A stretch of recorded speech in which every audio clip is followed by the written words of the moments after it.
Isso mesmo que você leu, o Douglas Costa é jogador do Fluminense. Eu tinha acabado de lançar um vídeo trazendo informações exclusivas, né? Tava lançando o vídeo aqui, tava passando o vídeo aqui ainda. Informações exclusivas sobre esse negócio, esse acerto. Preferi tirar esse vídeo para subir só esse daqui. Douglas Costa é jogador do Fluminense, tá? Dentro desse vídeo aqui vai ter informações também sobre Evanilson, que tá lá no Porto. Eu vou colocar essas informações já mais pro final do vídeo, né? Porque estavam no outro vídeo também. No Porto, o jogador, né, que tava no Porto, está agora... perdão pela... minha voz falhou. Tá. Pode estar indo pro Arsenal, tem grana, então no final do vídeo você vai ver isso daqui. Mas... enquanto eu lançava esse vídeo com informações exclusivas sobre essa situação do do Douglas Costa e do Fluminense, saiu uma matéria no GE. Globo de que o Fluminense acertou a contratação do Douglas Costa por 1 ano e meio. Bem, vamos lá, tá? A matéria ainda está em atualização, mas a informação principal publicada pelo Gustavo Garcia e Marcelo Neves é que Douglas Costa será jogador do Fluminense na temporada de 2024. Após ter ido encaminhada para a Turquia, o jogador foi convencido pelo técnico Fernando Diniz e pelo diretor de planejamento Fred a defender o tricolor. Foram eles que conduziram a negociação. O contrato será de 1 ano e meio. O contrato de Douglas Costa com o Fluminense terá cláusulas de produtividade. O jogador também aceitou reduzir a sua pedida salarial para se enquadrar nos moldes do clube. De acordo com pessoas ligadas ao Douglas Costa, dois fatores convenceram o jogador a defender o Fluminense. A conversa com Fernando Diniz e Fred, que fizeram mudar de opinião sobre ir para a Europa, e o fato do tricolor disputar 3 competições internacionais em breve, a Recopa, a Libertadores e o Super Mundial. Vamos lá, tá? Como eu tenho algumas informações, batem aí com o que eu falei, com o que eu tenho, né, de informação, então vamos lá. Primeira questão, tá? O Douglas Costa, aí, informações que eu tenho que eu acrescento à matéria.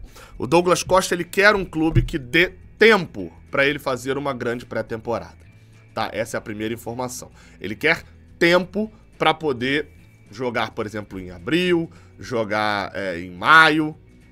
A situação do Douglas Costa é a seguinte, tá? Ele queria essa pré-temporada e tal, como eu falei. E qual que era o ponto principal ali? Ele vai ter uma filha, ele tá em Miami, tá? Ele vai ter uma filha, ele tava jogando pelo LA Galaxy, Los Angeles Galaxy, né, da MLS por 2 temporadas, e ele vai ter uma filha agora em março. E isso, obviamente, interfere. Ele quer viver esse momento, a gente sabe que o Douglas Costa é muito família, né? Enfim, teve ali até confusões com o casamento dele ali, conciliando com o rebaixamento do Grêmio, enfim, a gente vai falar mais sobre isso, mas ele quer isso, tá preocupado no lugar que iriam oferecer para ele. Ele chegou até a conversar com o Cruzeiro, tá? Nesse meio tempo também, mas estava a caminho da Turquia, estava para ir para a Europa. Segundo a matéria do GE, isso eu não tinha de informação, a matéria coloca aqui, que quem conduziu a negociação foi Fred e o Diniz. Só o que eu tinha de informação é que o Diniz tinha ligado para ele. O Diniz tinha ligado porque é de hábito o Diniz ligar, tá, pro jogador. A gente precisa falar um pouco, ele tá parado desde outubro do ano passado, quer voltar a jogar. Esse contrato de 1 ano e meio seria até o meio do ano que vem, que é justamente quando é o tal do Super Mundial. Acho meio estranho para um jogador de 33 anos esse contrato até o meio do ano, a não ser que, deixa eu até atualizar aqui de novo, porque às vezes explicam também. O fato de ser uma contratação que só vai ser inscrita a partir do meio do ano, acho pouco provável. Acho que a contratação é para agora mesmo. E vamos lá. Aí a gente precisa também falar do lado...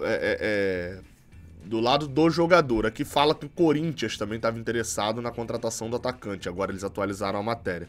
Mas de acordo com pessoas ligadas a Douglas Costa, a conversa, os 2 fatores aqui importaram para defender o Fluminense.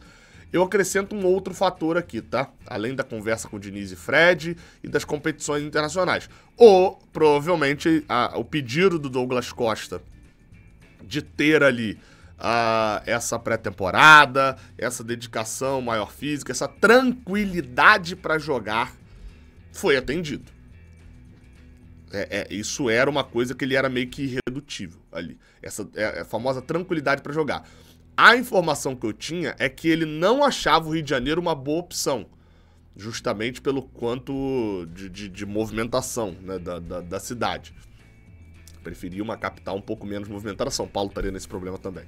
Mas, aparentemente, essa conversa com o Fernando Diniz e com o Fred mudou a cabeça do jogador. Agora, a gente falou aqui do que fez o jogador aceitar jogar no Fluminense. Só que o Douglas Costa, apesar de ser um cara que na última década jogou somente em Shakhtar, Juventus e Bayern de Munique, jogando bem, jogou Copa do Mundo, fez isso tudo, apesar disso tudo, o Douglas Costa se encontra numa posição hoje onde a gente precisa aqui também, nesse vídeo, né, de conclusão ali de negociação, falar sobre o porquê o Fluminense aceitou o Douglas Costa. Ele tá nessa posição. Douglas Costa jogou pelo Grêmio em 2021. Voltou, era o clube que o tinha revelado. Tudo aquilo que a gente já sabe que ele tinha de carinho com a equipe do sul do Brasil. Foi rebaixado. Ele tinha um casamento marcado para 2020, o casamento foi adiado por conta da pandemia. O casamento dele estava marcado para a última rodada, para quarta-feira, após a última rodada do Campeonato Brasileiro de 2021. E aí eu lembro muito bem porque eu tinha uma viagem marcada também, só que a CBF atrasou em meia semana a final do Brasileirão. O Brasileirão, ao invés de terminar no domingo, terminou só na quinta. E o casamento dele era nesse dia. E aí deu um rebuliço, porque ele não ia cancelar o casamento, o Grêmio disputando rebaixamento, enfim, toda aquela confusão. Por fim, ele adiou o casamento para janeiro do ano seguinte, jogou o jogo final contra o Atlético Mineiro, que o Grêmio precisava ganhar, e de um tropeço do Juventude. O Juventude ganhou, o Grêmio ganhou do campeão brasileiro Atlético Mineiro, ele fez gol, foi rebaixado, mas quando ele faz o gol, ele dá um tchauzinho pra torcida do Grêmio. E manda um beijo e dá tchauzinho. Isso pegou muito mal mesmo com a torcida do Grêmio. Foi uma saída muito conturbada. Recentemente, ele deu uma entrevista dando uma versão de que era um costume que ele tinha de fazer isso quando a esposa dele, ou namorada, né, não sei, não tinha casado ainda, mas enfim, estava no estádio. E que ele fez isso naquele dia. E isso pegou mal. Desconectado da... Se essa foi a verdade, né? Se a verdade é que ele deu tchauzinho pra torcida do Grêmio, isso é ridículo.